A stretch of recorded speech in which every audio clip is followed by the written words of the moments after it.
Good morning. I am 4 minutes earlier today. As always, if you're watching in recording, you're welcome to fast forward or stay with us through our hellos.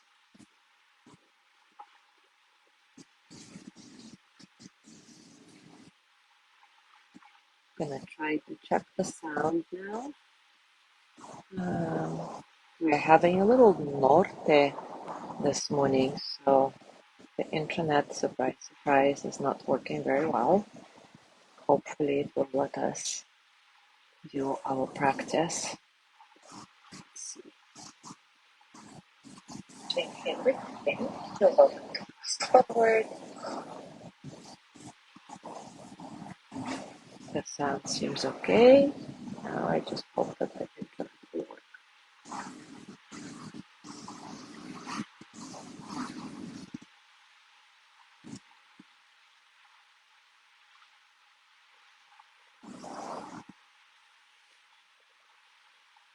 Good morning, Joey.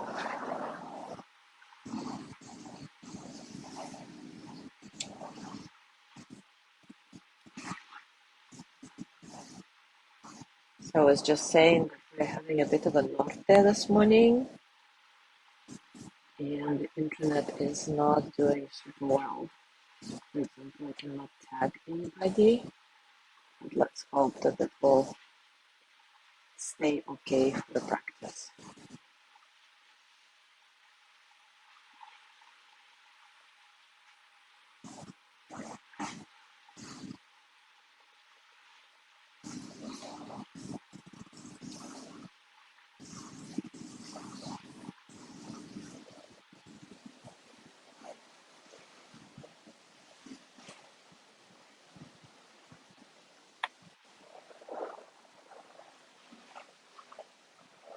Good morning, Jean.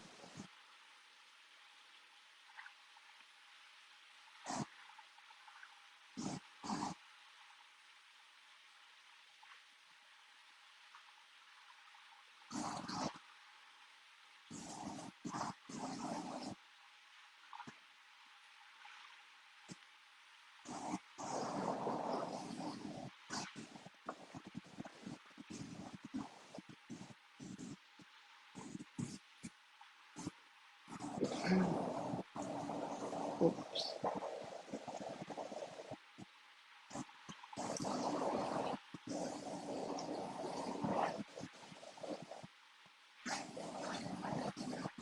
Good morning, Gina.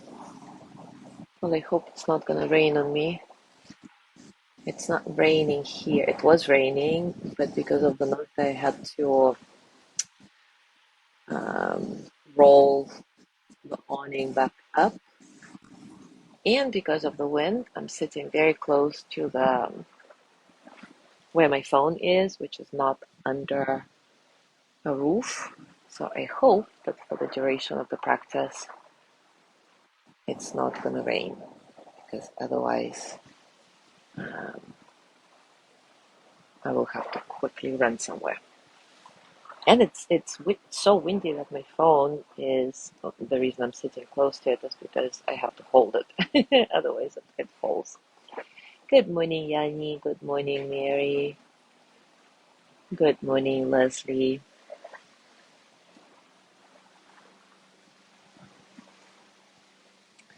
But I love the weather. It's so cool now. So nice and not hot for a change.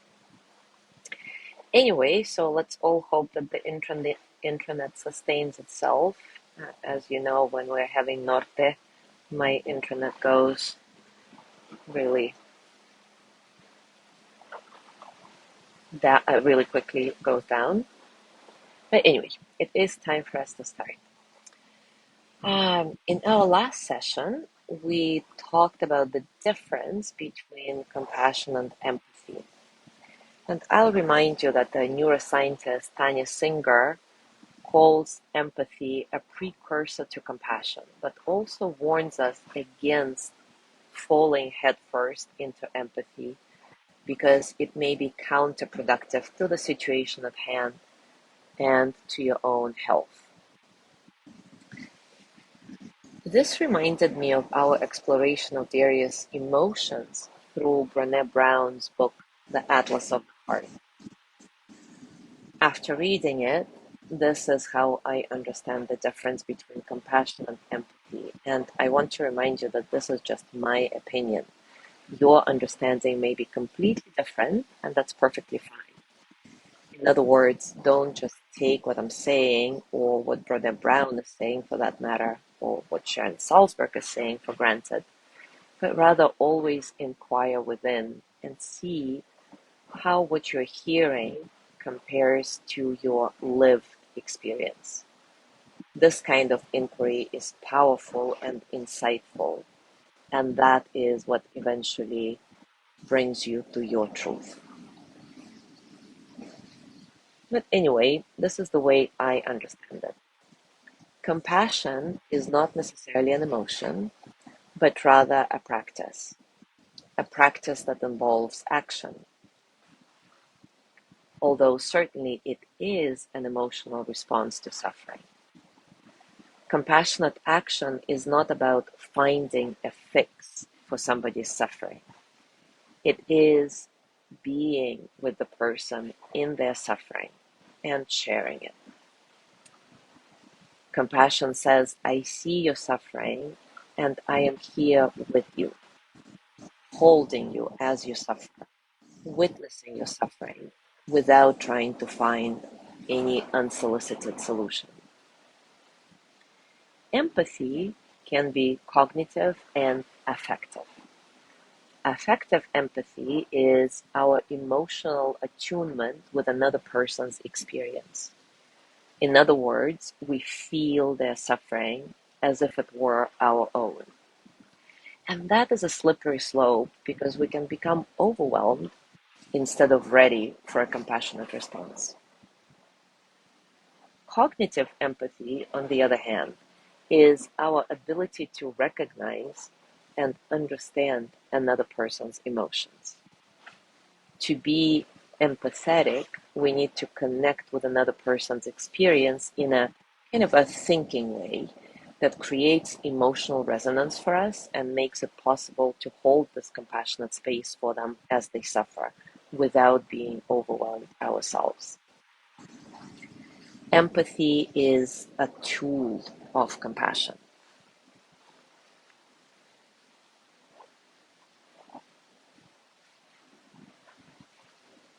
We can respond empathically only if we're willing to be present to someone's pain. Any meaningful connection requires a combination of compassion and cognitive empathy, seeing things from another person's perspective. There are also two near enemies of compassion and empathy. The term near enemy means it's something very similar to the desired state, but actually undermines it. Pity is the near enemy of compassion. Pity creates immediate separation. There is a belief that the person is somehow inferior because of their suffering. Pity says, oh, you poor thing, I feel sorry for people like you. I understand that you are suffering, but I don't believe I can suffer in the same way, ever. Sympathy is the near enemy of empathy. The relationship between the two is the same as in compassion versus pity. Rather than being a tool for connection, sympathy is kind of removed. When someone says, I feel sorry for you, they are standing kind of at a safe distance. Rather than conveying the powerful me too of empathy, sympathy communicates, not me, and then adds, but I do feel sorry for you. Sympathy and pity are first cousins. Pity is really just a simple expression of I'm sorry for you.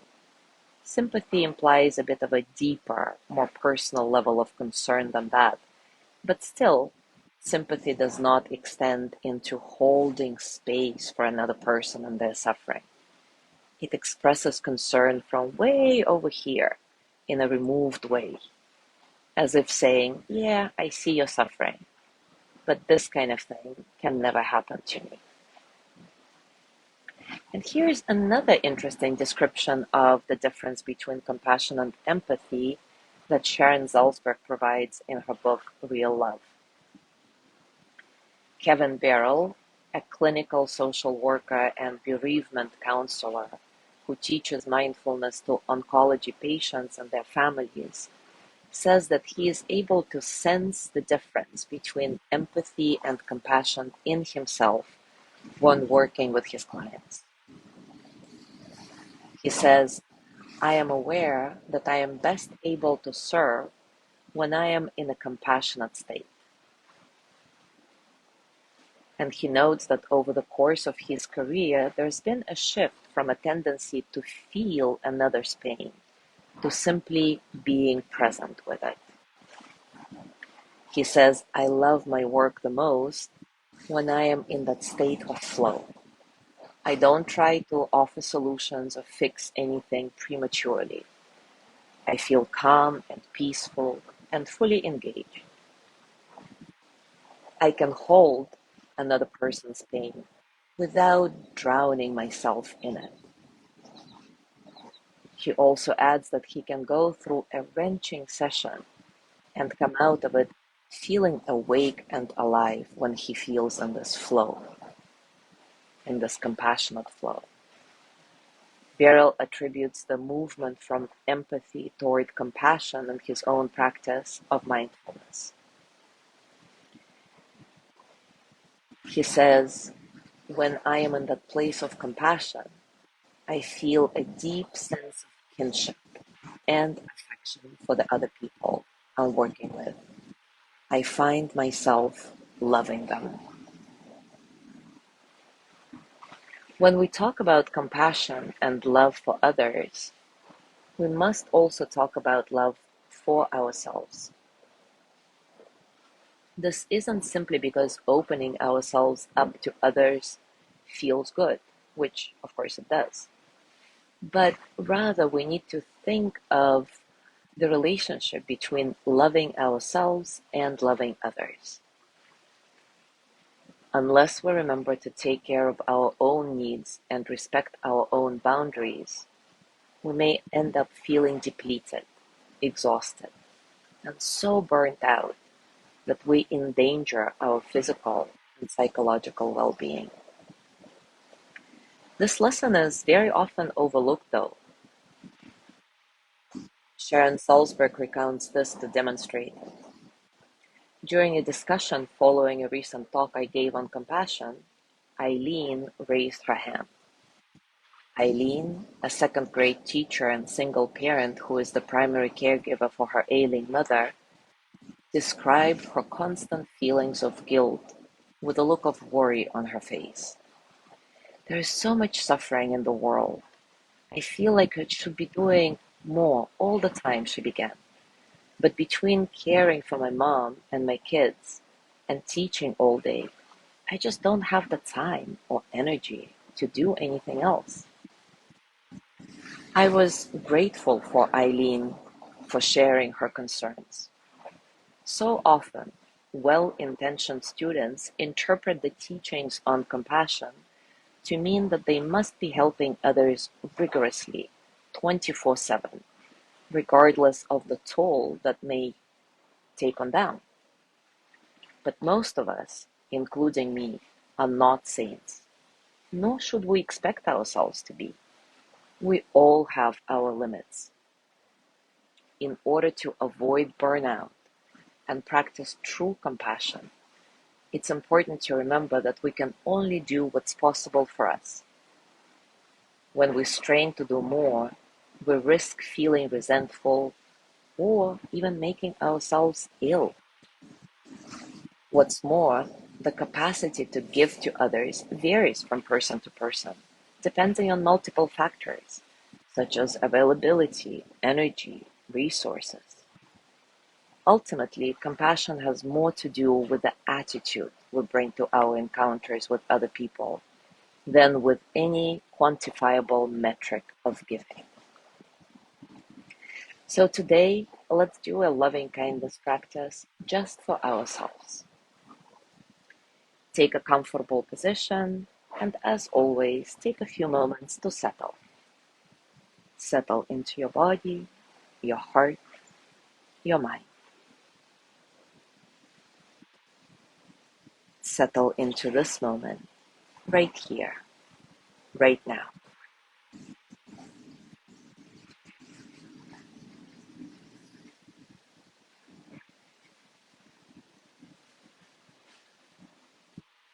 Your breath nice and soft, completely natural.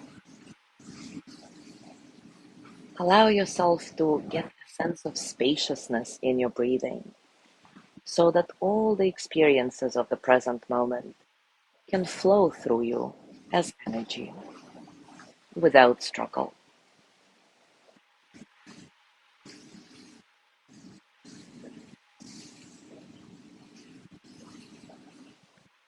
If you'd like to, you can now place your hands on your heart and start repeating after me, silently or out loud.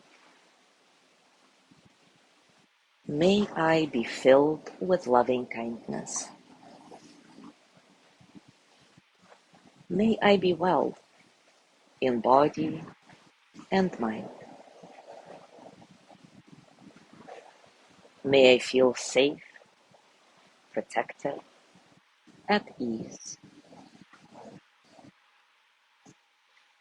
May I know deep, natural peace. As you recite the phrases, notice what comes up for you. Maybe there is a sense of peace and calm. Maybe there is a sense that you don't deserve any of these wishes to come true because there's so much suffering around you and you just need to help everybody 24/7 regardless of your own needs and feelings. Or maybe you are experiencing something else. Whatever it is, own it without judgment and continue sending loving kindness your way. May I be filled with loving kindness. May I be well in body and mind. May I feel safe, protected, at ease. May I know deep, natural peace. May I be filled with loving kindness. May I be well in body and mind. May I feel safe, protected, at ease. May I know deep, natural peace. And let's do it one more time. May I be filled with loving kindness. May I be well in body and mind. May I feel safe, protected, at ease. May I know deep, natural peace. And now, as you gently let go of your practice, scan your body and notice what's going on for you, physically, emotionally, mentally. How are you, really?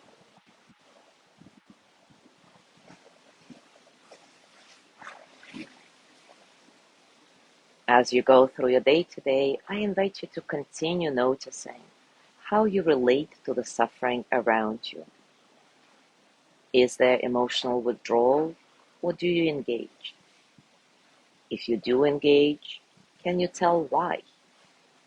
Is it from a place of inner abundance or from a place of wanting to be needed, wanting to be praised? Also, can you identify how you're engaging?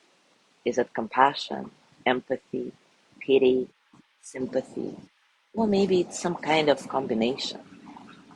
Whatever you discover, remember, nothing is good or bad, right or wrong. It just is. So simply enjoy your discoveries. And don't forget to send loving kindness and compassion your way. Thank you so much for being here today. Have a beautiful day, and I will see you tomorrow.